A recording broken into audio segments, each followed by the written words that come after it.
the pineal gland, and the science of inner vision. There is a part of human life that everyone has felt, but not everyone has named. It is there when you sense the mood of a room before anyone speaks. It is there when a sudden insight solves a problem that logic could not untangle. It is there when you remember a face, imagine a future, detect a pattern, or feel that something inside you is asking for silence. Many traditions call this deeper mode of perception the third eye. In yogic language, it is known as the Ajna Chakra. In the language of anatomy, people often connect it with the pineal gland.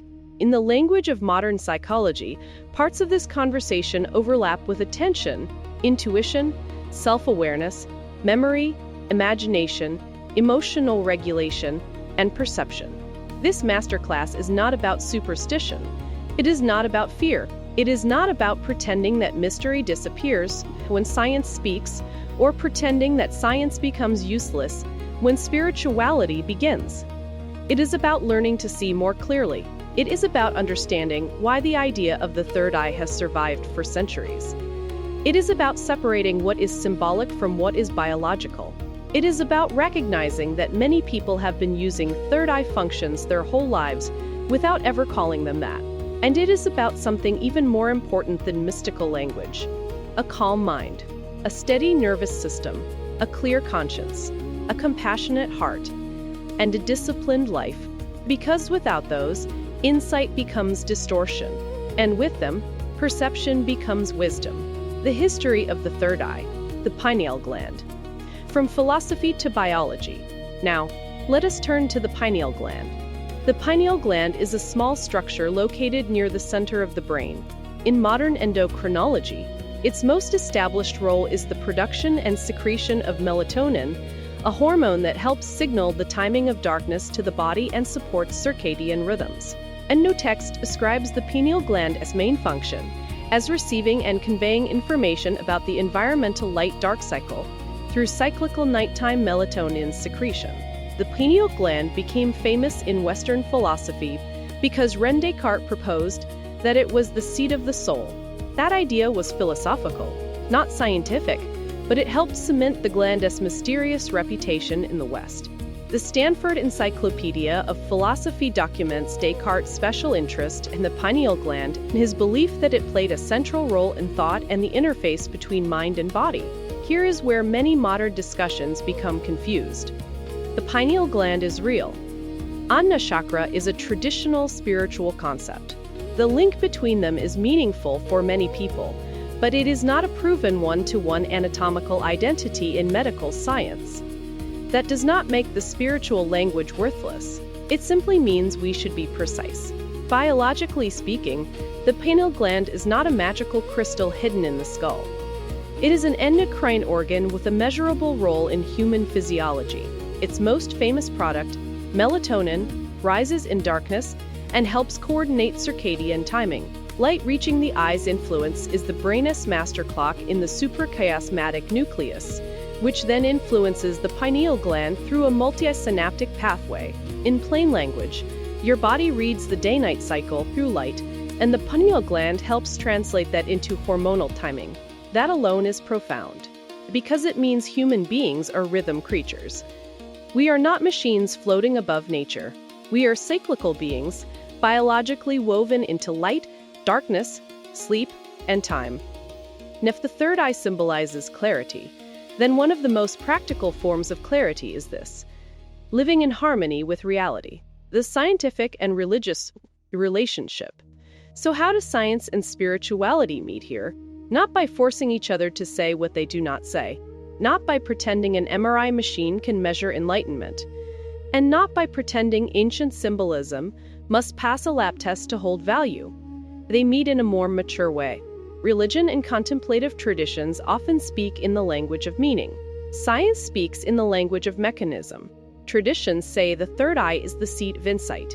Science says attention, memory, sensory integration, imagination, and sleep-dependent brain processes shape how clearly we perceive.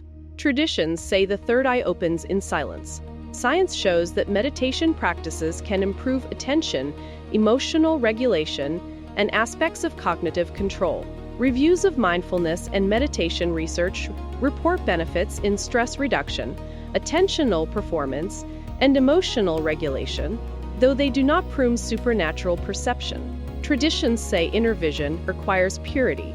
Science says that chronic stress, sleep disruption, dysregulated emotion, and compulsive stimulation impair judgment, focus, and well-being. Traditions say the third eye sees beyond illusion.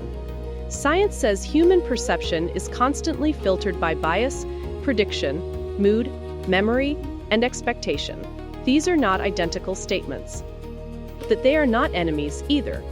There are two attempts to understand what makes perception clearer or cloudier.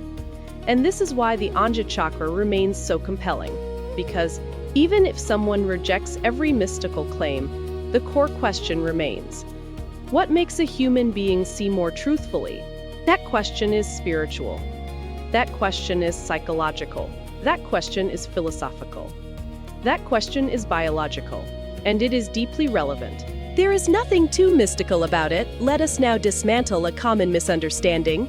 Many people think the third eye must refer to visions, paranormal powers, or rare experiences, but much of what people call third eye function overlaps with ordinary human abilities that everyone uses constantly. When you walk into a room and immediately sense tension, that is not necessarily magic. It may reflect rapid, largely unconscious processing of facial expressions, tone, posture, and context. When you suddenly know which choice feels wrong before you can explain it, that may be intuition in the practical sense.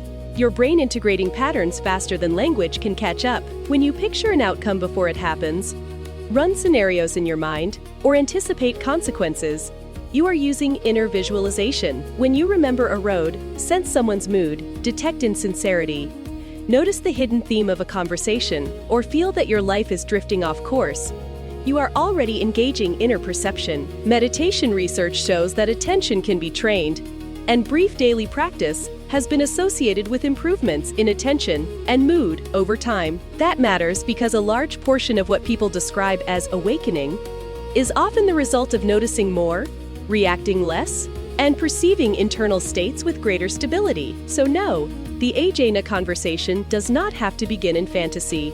It can begin in simple honesty. You have used this dimension of yourself when you caught a lie before you had proof. You sensed a bad decision while everything looked attractive on the surface. You dreamed about a problem and woke up with the solution. You knew that your body was exhausted before your mind admitted it. Recognized that a habit was poisoning your peace.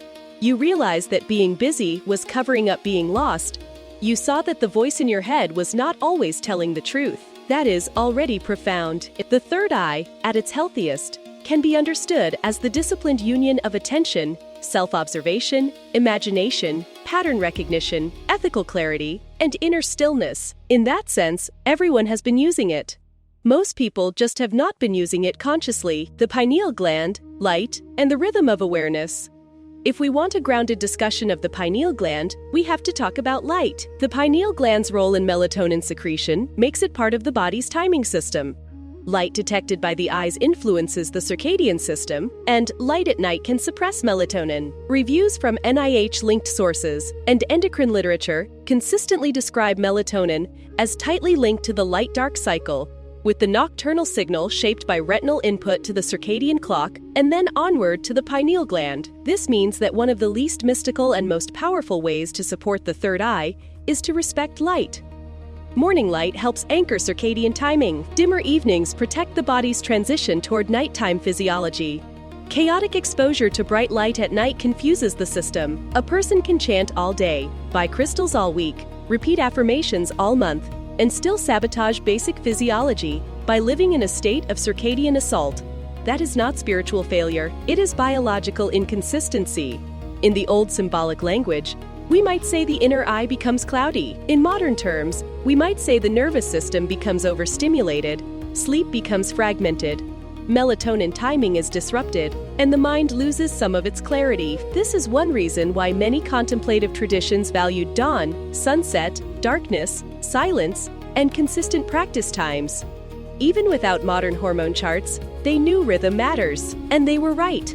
Pineal calcification. What we know, and what people exaggerate now, we need to address one of the most sensationalized topics in this space, Pineal gland calcification. Yes, pineal calcification is real. Reviews and systematic studies report that it is common, increases with age, and may be seen on imaging in a substantial portion of adults. One 2023 systematic review reported a pooled prevalence above 60%, while other research describes calcification as part of age-related pineal change. But here is the mature view. Calcification is not proof that someone is spiritually closed. It is not evidence that modern life has uniquely destroyed human consciousness, and it is not something that can honestly be blamed on one food, one chemical, or one villain with certainty. Aging is one of the clearest contributors. That said, discussions about environmental factors do exist. There are studies and reviews exploring fluoride accumulation and possible links to pineal calcification or sleep-related outcomes. But the evidence is mixed and not strong enough to justify sweeping claims that a single product shuts down. The third eye, or that internet, decalcification cleanses, are medically established. This is important for your audience because fear-based spirituality is manipulative. If someone tells people that one toothpaste, one bottle of water, or one meal has permanently closed their inner sight, they are selling panic, not wisdom. A wiser message is this. The pineal gland is part of a delicate rhythm system. Aging affects it, sleep affects it, light affects it, circadian disruption affects it, overall health affects it, and the practical path is not obsession. It is alignment. Habits and exposures that can cloud clarity. You asked for foods, habits, and products that can destroy or calcify the pineal gland and block the third eye. The honest answer is that science does not support a neat spiritual blacklist of guaranteed pineal destroyers, but it does support something more useful: habits and exposures that can impair circadian health, sleep quality, mental clarity, and melatonin timing. The first is bright light at night, especially when it becomes chronic. Light exposure in the evening can suppress melatonin and shift circadian timing. Night shift work is one of the clearest real-world examples of circadian disruption. And reviews note that night work can suppress or disturb nocturnal melatonin production. The second is irregular sleep timing. A body that never knows when night begins loses rhythmic stability. The mind often experiences that as fog, agitation, impulsivity, and reduced resilience. The third is late caffeine, especially for sensitive people. Research suggests caffeine taken late in the day can delay melatonin-related circadian timing and impair sleep. The fourth is alcohol, particularly near bedtime. Alcohol can make someone feel sleepy at first, but it disrupts sleep architecture and has been associated with disturbed melatonin patterns in the literature. The fifth is nicotine and smoking, which have been linked in studies to lower melatonin levels and broader sleep disruption. The sixth is relentless overstimulation, endless scrolling, constant noise, emotional chaos, compulsive content, and the inability to be alone in silence. This is not pineal calcification in the literal medical sense, but it absolutely can cloud self-awareness and reduce the quality of attention. The seventh is chronic resentment, bitterness, and emotional toxicity. That statement is more philosophical than biochemical, but it matters. A mind at war with itself sees poorly, so if use insight is not always mystical. Sometimes it is simply a life that never slows down enough to notice truth. Foods and products. What helps? What does not? Now for a balanced teaching on food and products. There is a lot of hype in this area, so let's stay grounded. Some foods contain melatonin or compounds related to sleep support, and healthy dietary patterns have been associated with better sleep outcomes. Reviews discuss melatonin in foods such as certain nuts, seeds, eggs, fish, grains, mushrooms, and various plants, while broader dietary patterns rich in fruits, vegetables, legumes, and tryptophan containing foods have been linked with more favorable sleep outcomes. At the same time, not every melatonin-rich food claim should be taken literally as a powerful pineal activator. Some researchers have argued that expectations about food-based melatonin dramatically changing sleep may be overstated. So instead of promising miracle foods, teach categories. Foods that support overall sleep and circadian health may include whole foods, high-fiber plant foods, balanced meals, adequate protein, tryptophan-containing foods, magnesium-rich foods, and melatonin-containing foods as part of a larger, healthy pattern. Examples people can use practically: tart cherries or unsweetened tart cherry juice, nuts and seeds, eggs, fish, legumes, oats, rice, beans, leafy greens, banana, kiwi, and whole meals that do not overload the body late at night. Now the other side. Things that may not help the system when mistimed or overused: heavy late-night meals, excess alcohol, late stimulants, nicotine, energy drinks, and random supplement stacking. Be careful with melatonin supplements too. Mayo Clinic notes that melatonin can be helpful for some circadian-related sleep problems, but it can also cause side effects and interact with medications. It is not a magic sedative, and it is not ideal for everyone. That point deserves emphasis. A person may be desperate for a mystical shortcut, but often what helps most is ordinary discipline, light hygiene, sleep consistency, calmer evenings, better stress management, and a life less flooded with stimulation. That is less glamorous and far more powerful. How to activate the third eye without losing credibility. Now let us speak carefully about activation. If by activate, we mean instantly unlock supernatural powers, science does not support that promise. If by activate, we mean improve the conditions for clarity, perception, self-awareness, focused attention, emotional steadiness, and spiritual depth, then yes, there are meaningful practices, and they are powerful precisely because they are repeatable. Practice 1. Protect sleep. Sleep is not a side issue. It is foundational. A tired mind becomes suggestible, impulsive, emotionally noisy, and less discerning. If Ajna symbolizes clear seeing, then sleep is one of the most practical forms of third eye care. Practice 2. Use morning light. Get natural light in the morning when possible. That supports circadian timing, which supports melatonin rhythm later. Practice 3. Dim the evening. Lower stimulation, lower brightness, lower speed. Create a threshold between day and night. Practice 4. Meditation. Meditation does not have to be dramatic. Research reviews suggest mindfulness practices can improve stress regulation, attention, and aspects of emotional balance. Sit, breathe, observe, return. That alone is revolutionary. Practice 5. Concentration training. Pick 1 point. A candle, the breath, a mantra, a simple inner image. A point between the brows if that imagery helps your focus. The power is not in fantasy, the power is in training attention not to scatter. Practice 6. Journaling. If you want insight, record your mind. Write dreams. Write repeating fears. Write moments of intuition. Write patterns you do not want to face. Clarity grows when the invisible becomes visible.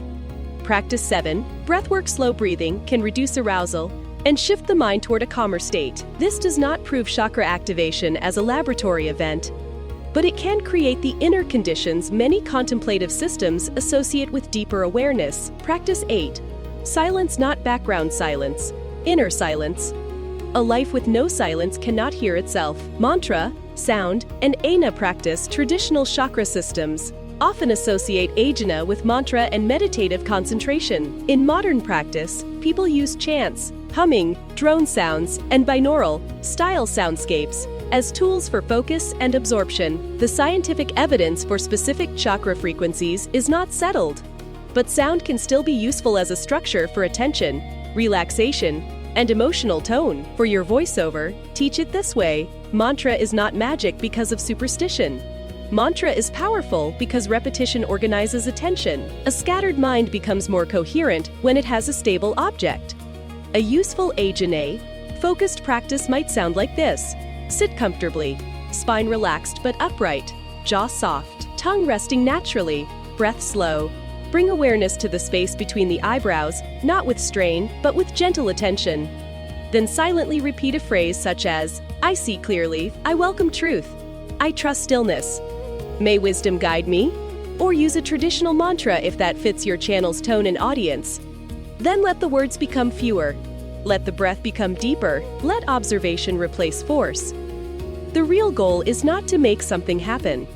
It is to become quiet enough to notice what is already here. What experts would likely agree on if we strip away the hype? What would a responsible expert view sound like? It would likely sound something like this. The pineal gland is biologically important, especially for melatonin and circadian timing. Meditation can be beneficial for stress, attention, and emotional regulation. Though not every spiritual claim is scientifically testable, compassion-oriented practices and self-compassion are associated with mental health benefits, and forgiveness is linked with reduced distress and improved psychological well-being. Sleep quality, light exposure, and circadian alignment matter enormously for mental clarity and overall health. Obsessive fear, magical thinking, and misinformation can do more harm than good. That is not a small conclusion. That is wisdom. Why a pure heart matters now.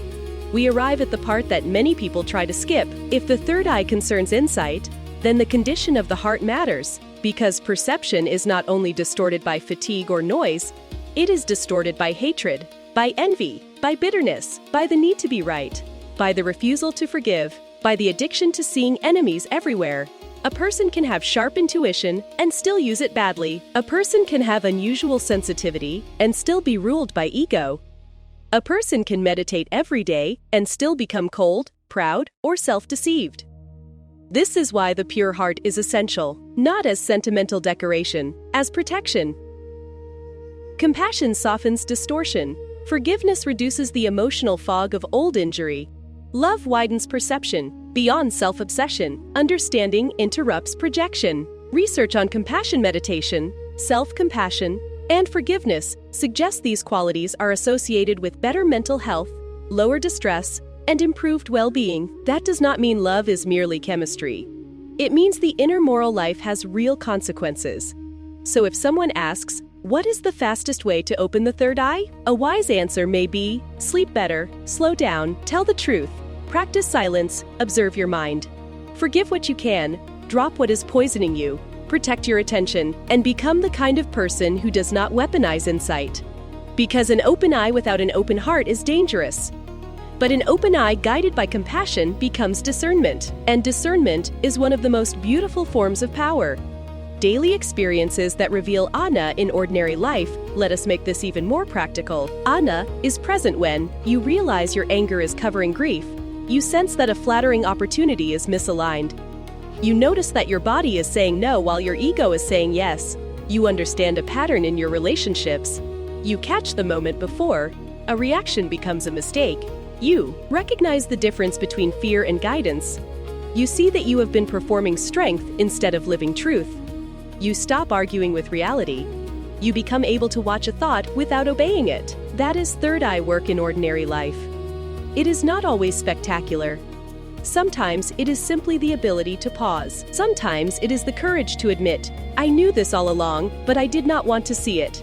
Sometimes the most spiritual awakening is not a vision, it is honesty. The siddhas of the fully opened third eye when the third eye, the Ajna Chakra, is described in the highest spiritual traditions as fully awakened.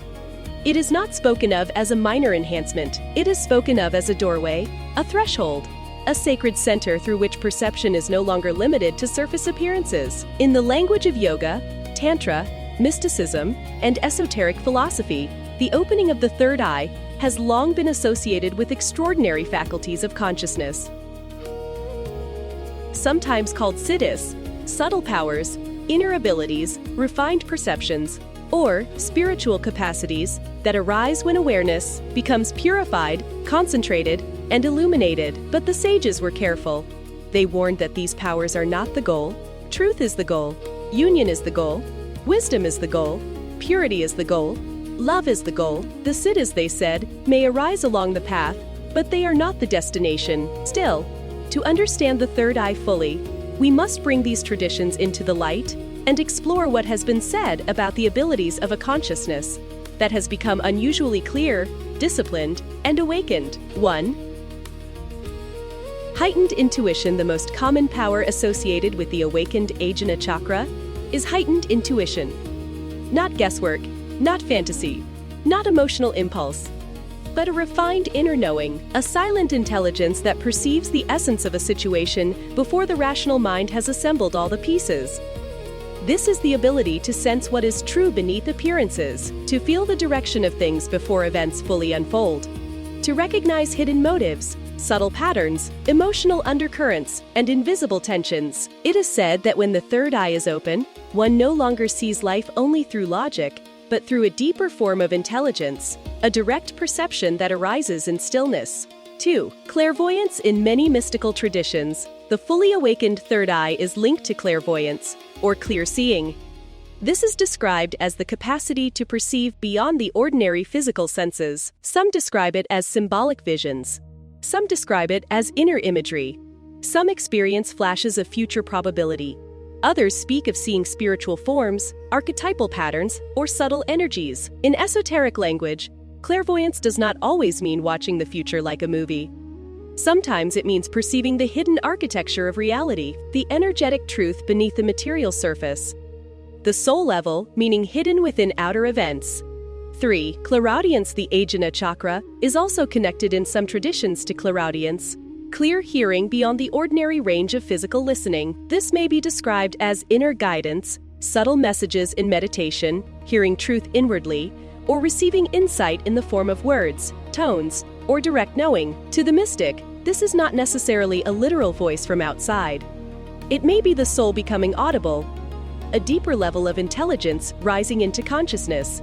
4. Telepathy. Some spiritual schools teach that the awakened third eye can lead to forms of telepathic sensitivity, not always dramatic mind reading in the popular sense, but a refined ability to sense another person's emotional state, intention, unspoken meaning, or mental atmosphere. It is the feeling of knowing what someone is about to say, understanding what they truly mean beneath their words, sensing thoughts before they are expressed. Mystics often explain this by saying that consciousness is not as separate as we think, and when the inner eye opens, the walls between minds become thinner. 5. Profound discernment. One of the greatest and most sacred siddhis is not flashy at all. It is discernment. The power to distinguish truth from illusion, wisdom from seduction, guidance from fear, inner voice from egoic noise. This is one of the highest expressions of the third eye. A fully awakened Ajna Chakra is said to make a person inwardly clear, not easily deceived, not easily manipulated, not intoxicated by appearances. This is a power of immense value, because a human being who sees clearly becomes difficult to enslave by illusion. 6. Prophetic dreaming. The third eye is often associated with dreams that carry unusual clarity, symbolic intelligence, spiritual messages, or glimpses of what is coming. This is sometimes called prophetic dreaming or visionary dreaming. In these traditions, sleep is not only rest, it is a gateway, and when the Ajna Chakra is active, dreams may become more vivid, more coherent, more symbolic, and more revealing. Some people report dreams that later seem to come true, dreams that offer answers to questions, dreams that expose hidden truths, or dreams that bring teachings impossible to create through ordinary thought alone. 7. Innervision and sacred imagery. A powerful third eye is said to awaken the capacity for inner seeing. This can include seeing symbols in meditation, receiving archetypal imagery, witnessing sacred geometry, perceiving colors, patterns, lights, or forms during deep contemplation. Mystical traditions often speak of the inner world as a living realm of intelligence. To them, the awakened Ajna is not fantasy, producing machinery. It is a lens through which the symbolic language of the soul becomes visible. 8. Perception of subtle energy. Many esoteric teachings say that the third eye allows perception of subtle energy. This may include sensing the energy of places, feeling the vibration of people, recognizing the atmosphere of objects, perceiving the intensity or heaviness of emotional fields, or intuitively detecting whether an environment is calm, sacred, chaotic, or draining. Some call this reading the aura. Others call it energetic sensitivity. Others call it spiritual perception. Whatever the language, the claim is similar. An awakened third eye perceives what the five senses alone often miss. 9. Expanded imagination. As a spiritual faculty, the third eye is not only linked to mystical perception, it is also linked to the sacred use of imagination, not imagination as childish fantasy, but imagination as a bridge between worlds. The ability to visualize, create, foresee, design, invoke, and shape inward reality with extraordinary strength. In many traditions, imagination is treated as a spiritual faculty because before something is built in matter, it is often seen inwardly first. The inventor sees it, the artist sees it, the mystic sees it, the visionary sees it. A fully awakened Ajna is said to elevate imagination into revelation. 10. Deep meditation and trance entry. A strong third eye is frequently associated with the ability to enter altered states of consciousness more easily. This includes deep meditation, sustained concentration, inner absorption, trance, like stillness, expanded awareness, and profound states of witnessing. The person becomes less trapped in surface thought and more capable of abiding in silence. This itself is a siddhi. because in a noisy age, stillness is power. 11. Perception of symbolic, meaning an awakened third eye is said to recognize meaning hidden in patterns, not just random superstition, but the capacity to perceive symbolic significance in life, to see how events mirror inner states, to see how the outer world reflects lessons unfolding within, to recognize timing, synchronicity, and spiritual instruction hidden inside ordinary events. To the mystic, life stops being a sequence of disconnected accidents. It becomes readable. 12. Access to higher guidance. Many traditions say the awakened Ajna Chakra opens the individual to higher guidance. This may be understood as guidance from the soul, guidance from divine intelligence, guidance from a higher self, guidance from deeper consciousness, or guidance from the sacred itself. This guidance is often described as subtle, calm, and non-coercive. It does not scream, it does not flatter, it does not manipulate. It arrives quietly, as insight, as certainty without agitation, as a luminous inner yes or no.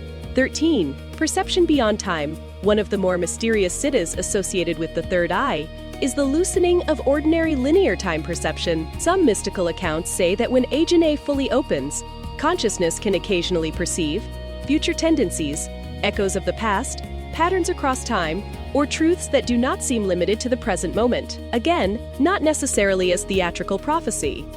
More often as deep timing, the sense that one can feel what is ripening before it appears.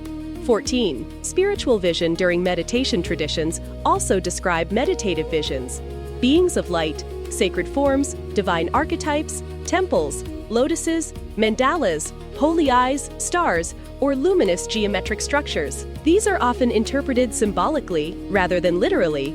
The awakened third eye is said to transform meditation from mere relaxation into revelation.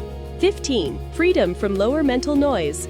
Another overlooked siddhi is liberation from compulsive mental chatter. A fully open third eye is said to reduce confusion, internal contradiction, scattered attention, and fragmentation. The mind becomes more silent, more focused, more stable, more luminous, more obedient to truth. This is not merely an ability, it is a blessing, because many people do not realize how much of their suffering is caused by the fact that their attention has never truly become their own.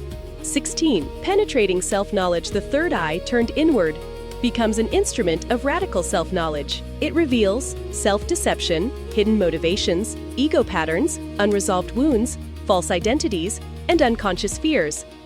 This is why true third eye awakening is not always comfortable, because the first illusion it destroys is often the one we have built around ourselves. To see others clearly is one thing. To see oneself clearly is another. The fully awakened Ajna is said to do both. 17. Unity of inner and outer perception at its highest level. The third eye is said to unify thinking and seeing, feeling and knowing, symbol and reality, soul and mind. One no longer lives divided. There is an alignment between inner truth and outer action. And when this happens, spiritual traditions say the person begins to radiate presence. Not because they are trying to appear powerful, but because coherence itself is powerful. 18. The highest siddhi, wisdom, and after all powers are named, all visions described, all mystical abilities explored. The highest siddhi remains the same wisdom, the wisdom to know what matters, the wisdom to stay humble, the wisdom to not become intoxicated by power, the wisdom to love truth more than experiences, the wisdom to see clearly and still remain compassionate. Because the true sign of an awakened third eye is not spectacle, it is depth, it is balance, it is serenity, it is humility, it is insight guided by love. Closing transition for this section. So yes, the traditions speak of remarkable powers, clairvoyance, telepathy, visionary dreaming, energetic perception, prophetic insight, symbolic sight, inner hearing, expanded intuition, sacred imagination, altered states, discernment, and luminous self-knowledge. But the ancient warning remains: seek not power before purity, seek not sight before truth, seek not siddhis before surrender. Because when the eye opens without the heart being cleansed, perception can become distortion. But when the eye opens through humility, compassion, forgiveness, and alignment, what emerges is not just ability, it is awakened consciousness. A practical Ajna routine: wake up and seek morning light. Breathe deeply for a few moments before touching the phone. Sit for 5 to 20 minutes in silence. Focus on breath, stillness, or a gentle point between the brows. Write one page of clear thought. Eat in a way that supports steadiness, not chaos. Move the body. Reduce unnecessary overstimulation. Dim the evening. Avoid late caffeine and alcohol if they disrupt your sleep. Protect your night. Before bed, release resentment. Offer forgiveness where possible. End the day with one honest sentence. Today I saw more clearly. That is how transformation becomes real. Not all at once. Not with drama, but with rhythm. Integrating science and spirit without conflict. Some people will want only science. Some will want only mysticism. But the deepest work often belongs to neither extreme. Science can tell us much about melatonin, sleep, circadian rhythm, attention, and the nervous system. It can show that the pineal gland has a real physiological role, that light matters, that meditation can affect mental states, and that compassion-related practices have measurable psychological value. Spiritual language can remind us that perception is not only data, it is character, it is conscience, it is humility, it is the willingness to be changed by what one sees. When these meet wisely, something beautiful happens. Science protects spirituality from fantasy. Spirituality protects science from becoming emotionally empty, and the human being stands in the middle, learning. Final teaching the third eye is not permission to become grandiose. It is an invitation to become clear. The pineal gland is not a magical trophy hidden in the brain. It is part of a rhythmic, living intelligence that responds to light, darkness, time, and physiology. Ajna is not only about visions. It is about discernment. It is about seeing without panic, feeling without drowning, knowing without arrogance, and choosing without self-betrayal. A healthy third eye does not pull you away from life. It helps you walk through life with more presence. And if you remember only one thing from this masterclass, remember this: the clearest sight is born from stillness, truth, rhythm, and love. Not from fear, not from noise, not from obsession, from stillness, from truth, from rhythm, from love. That is where inner vision matures. That is where wisdom begins. Now I want you to imagine speaking this section slowly, over spacious visuals and quiet music. Close the eyes if it is safe to do so. Let the forehead soften. Let the jaw soften. Let the shoulders soften. Notice the breath entering. Notice the breath leaving. Do not chase images. Do not force meaning. Do not demand revelation. Just notice. Notice the part of you that is always trying to solve. Notice the part of you that is afraid of stillness. Notice the part of you that wants certainty, and notice that awareness itself is wider than all of it. Bring gentle attention to the space between the brows, not as pressure, not as tension, not as effort. Just as a symbol, a reminder that beneath thought there is witnessing, beneath noise there is silence, beneath confusion there is the possibility of clarity. Now ask inwardly, what truth have I been postponing? What pattern am I ready to see? What fear am I ready to stop serving? Where do I need more compassion? What would a wiser life look like from here? Stay with the breath. No forcing, no performance, no mystical competition. Just sincerity, and let that be enough. If this masterclass helped you understand the Ajna Chakra, the pineal gland, and the deeper meaning of inner vision in a new way, subscribe to the channel and stay with us for more teachings like this. And in the comments, tell me this: what part of this teaching spoke to you most deeply? Was it the science? The spiritual history? The role of sleep and rhythm? Or the reminder that a pure heart is essential for clear vision? Ask your questions below and let us know which chakra, spiritual topic, or masterclass you want next. Your comments help guide the future of this channel, and they help build a community that learns with depth, calm, and sincerity.